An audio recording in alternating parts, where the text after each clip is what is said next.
Maleakhi 2. Murka Tuhan terhadap para imam. Maka sekarang kepada kamulah tertuju perintah ini, hai para imam. Jika kamu tidak mendengarkan dan jika kamu tidak memberi perhatian untuk menghormati namaku, firman Tuhan semesta alam, maka aku akan mengirimkan kutuk ke antaramu dan akan membuat berkat-berkatmu menjadi kutuk. Dan aku telah membuatnya menjadi kutuk sebab kamu ini tidak memperhatikan. Sesungguhnya aku akan mematahkan lenganmu dan akan melemparkan kotoran ke mukamu, yakni kotoran korban dari hari-hari rayamu. Dan orang akan menyeret kamu ke kotoran itu. Maka kamu akan sadar bahwa kukirimkan perintah ini kepadamu, supaya perjanjianku dengan Lewi tetap dipegang, firman Tuhan semesta alam. Perjanjianku dengan dia pada satu pihak ialah kehidupan dan sejahtera, dan itu kuberikan kepadanya. Pada pihak lain ketakutan, dan ia takut kepadaku dan gentar terhadap namaku. Pengajaran yang benar ada dalam mulutnya, dan kecurangan tidak terdapat pada bibirnya. Dalam damai sejahtera dan kejujuran ia mengikuti aku, dan banyak orang dibuatnya berbalik daripada kesalahan. Sebab bibir seorang imam memelihara pengetahuan dan orang mencari pengajaran dari mulutnya. Sebab dialah utusan Tuhan semesta alam, tetapi kamu ini menyimpang dari jalan. Kamu membuat banyak orang tergelincir dengan pengajaranmu. Kamu merusakkan perjanjian dengan Lewi, firman Tuhan semesta alam. Maka aku pun akan membuat kamu hina dan rendah bagi seluruh umat ini.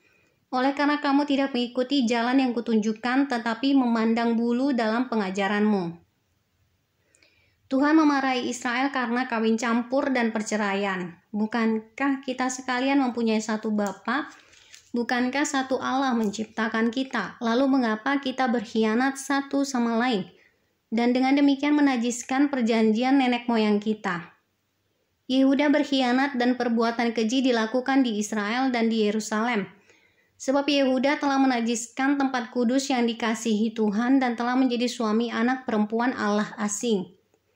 Biarlah Tuhan melenyapkan dari kemah-kemah Yakub segenap keturunan orang yang berbuat demikian. Sekalipun ia membawa persembahan kepada Tuhan semesta alam, dan inilah yang kedua yang kamu lakukan. Kamu menutupi mezbah Tuhan dengan air mata, dengan tangisan dan rintihan, oleh karena ia tidak lagi berpaling kepada persembahan dan tidak berkenan menerimanya dari tanganmu. Dan kamu bertanya, oleh karena apa? Oleh sebab Tuhan telah menjadi saksi antara engkau dan istri masa mudamu, yang kepadanya engkau telah tidak setia, padahal dialah teman sekutumu dan istri seperjanjianmu. Bukankah Allah yang esa menjadikan mereka daging dan roh, dan apakah yang dikehendaki kesatuan itu? Keturunan ilahi, jadi jagalah dirimu dan janganlah orang tidak setia terhadap istri dari masa mudanya.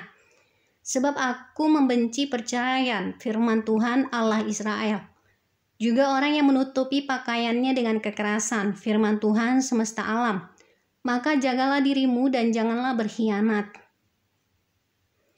Tuhan datang untuk menghukum. Kamu menyusahi Tuhan dengan perkataanmu, tetapi kamu berkata, dengan cara bagaimanakah kami menyusahi Dia? Dengan cara kamu menyangka setiap orang yang berbuat jahat adalah baik di mata Tuhan. Kepada orang-orang yang demikianlah ia berkenan, atau jika tidak, di manakah Allah yang menghukum?